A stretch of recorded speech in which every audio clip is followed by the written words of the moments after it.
C'est une organisation non gouvernementale qui révèle aujourd'hui l'affaire.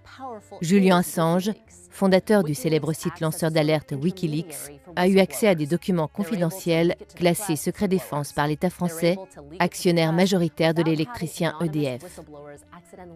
Ces documents compromettants font référence à la présence d'une caméra espion dissimulée dans les compteurs électriques communicants Linky. Cette caméra, à peine plus grande que la tête d'une allumette, est cachée sur la partie supérieure de la face avant des compteurs. Elle utilise la même technologie que les smartphones, à savoir un capteur CMOS dynamique grand angle pouvant balayer la totalité du champ visuel d'une pièce ou pouvant rester plus simplement orienté sur un angle de vue statique.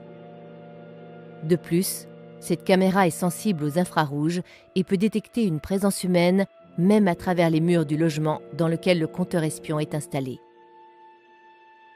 Les images ainsi recueillies sont transmises sous forme numérique par le réseau communicant électrique d'EDF afin d'être acheminées, traitées et stockées dans un centre de données hautement sécurisé situé dans un lieu tenu secret. Les informations pourront être ensuite communiquées aux différents services de l'État qui en feront la demande. Cependant, la cellule de contrôle et vigilance des données Linky, mise secrètement en place par l'Assemblée nationale, redoute l'éventualité d'un piratage des informations lors de leur transport sur le réseau électrique. Un technicien d'EDF, qui préfère garder l'anonymat, a accepté de nous montrer comment il est possible de pirater facilement les données envoyées par le compteur Linky. Il suffit juste d'insérer 2 sondes sur les câbles électriques qui alimentent un logement pour récupérer les informations transmises par les courants porteurs. Un terminal numérique permet de visualiser et enregistrer toutes les images transmises. Interrogé, Edward Snowden, ancien employé de la CIA et de la NSA, qui a révélé par le passé les détails de plusieurs programmes de surveillance américains et britanniques, évoque un degré d'intrusion jamais égalé dans l'atteinte aux libertés individuelles. Les documents confidentiels nous apprennent que la CNIL, la Commission nationale de l'informatique et des libertés, avait demandé expressément que le consommateur soit averti de l'envoi des données vidéo par un clignotement intermittent de la caméra espion.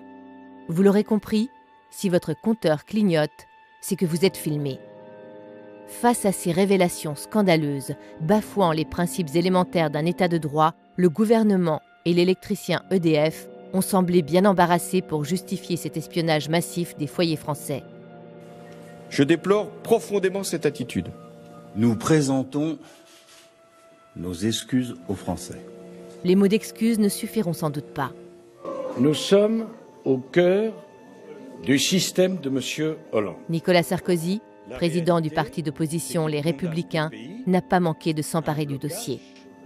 Et à de l'immobilisme. Pourtant, avant même la révélation de cette affaire d'État Wikileaks, la presse s'était déjà fait l'écho du refus de l'installation des nouveaux compteurs communicants Linky par plus de 60 communes de France. Certains conseillers municipaux et militants écologistes l'accusant d'être dangereux pour la santé en raison des ondes électromagnétiques émises par l'appareil. D'autres élus, plus pragmatiques, avaient dénoncé une intrusion dans notre vie privée avec la relève et la transmission de nos index électriques pouvant permettre à tout un chacun de décortiquer notre mode de vie et nos habitudes de consommation. Mais aucun des élus n'avait imaginé que les compteurs puissent ainsi nous espionner à notre insu 24 heures sur 24 grâce à la transmission d'images volées. La France a peur. Je crois qu'on peut le dire aussi nettement. La France connaît la panique depuis... Ce scandale politico-économique Wikileaks a très peu été évoqué par les médias qui restent dans l'ensemble à la solde du pouvoir. Avec la complicité des journalistes, le gouvernement a réussi à étouffer l'affaire, évoquant l'état d'urgence et la menace terroriste pour justifier, comme par hasard, la surveillance du peuple français. Des militants écologistes ont bien tenté de saboter les lignes électriques transmettant les données des compteurs Linky, mais sans grand succès. Aujourd'hui, des dizaines d'usines dissimulées sur tout le territoire continuent de produire en masse des millions de compteurs Linky qui vont pouvoir continuer à s'immiscer en toute impunité au plus profond de notre intimité. Tout n'est cependant pas perdu.